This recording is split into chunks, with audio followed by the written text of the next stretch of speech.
Kimiki bizning zikrimizdan yuz o'risa, uning hayoti tar bo'ladi degan oyatdagi zikr nimani ko'rsatadi? Fatvo berguvchi Alloma Abdulaziz ibn Baz rahimahulloh. Javob: oyatdagi zikrdan maqsad Qur'ondir. Allohning zikri Qur'on va sahih sunnatdir. Shunga kimiki g'olib kitob Qur'ondan va pok sunnatdan yuz o'risa, u وَمَنْ أَعْرَضَ عَنْ ذِكْرِي فَإِنَّ لَهُ مَعِيشَةً ضَنْكًا وَنَحْشُرُهُ يَوْمَ الْقِيَامَةِ أَعْمَى. Kimiki bizning zikrimizdan yuz o'raydigan, uning hayoti tar bo'ladi. Qiyomat kuni biz uni ko'r qo'piramiz. Sura Taha 124-oyatda deyilgan bu tahdidga tushib qoladi. Allohdan panohlik tilaymiz. Shunga mümin kishining Allohdan qo'rqishi, Allohning zikri bo'lgan Qur'on va hadisni chang tutib, uningga amal qilishi va shunda qilishga, ya'ni Qur'on sunnatga mustahkam agash-kuchlarning bo'la olishida Allohdan yordam so'rashi vojibdir. Payg'ambar sallallohu alayhi va sallamning sunnatimi zikrning qatoridandir. Chunki payg'ambar sallallohu alayhi va sallamning sunnati zikrni, ya'ni Qur'onni tafsirlab, ma'nolarini ochiqlashtirdi. Shunga payg'ambar sallallohu alayhi va sallamning sunnati o'zatga nozil qilingan zikrning qatoridandir. Fatvaga munosabatlik oyatning bosh oxirisi tuvandikcha.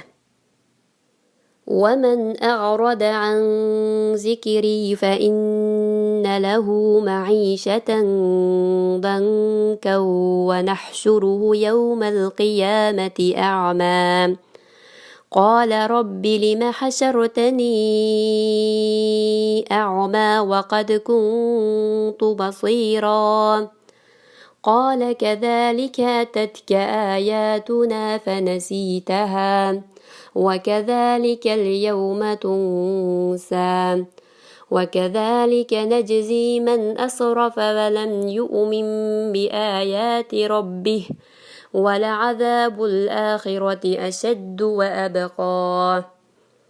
Kimiki bizning zikrimizdan yuz o'raydigan, uning hayoti tar, ya'ni xotirjamsiz bo'ladi.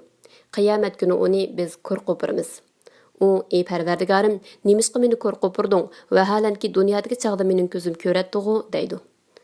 Alloh aytadi: "Shuningdek, sana ro'shan oyatlarimiz keldi. Sen ularni tark etding.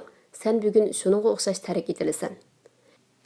Haddidan oshgan va Parvardigorining oyatlariga iymon etmaganlarga shuningga o'xshash jazo beramiz.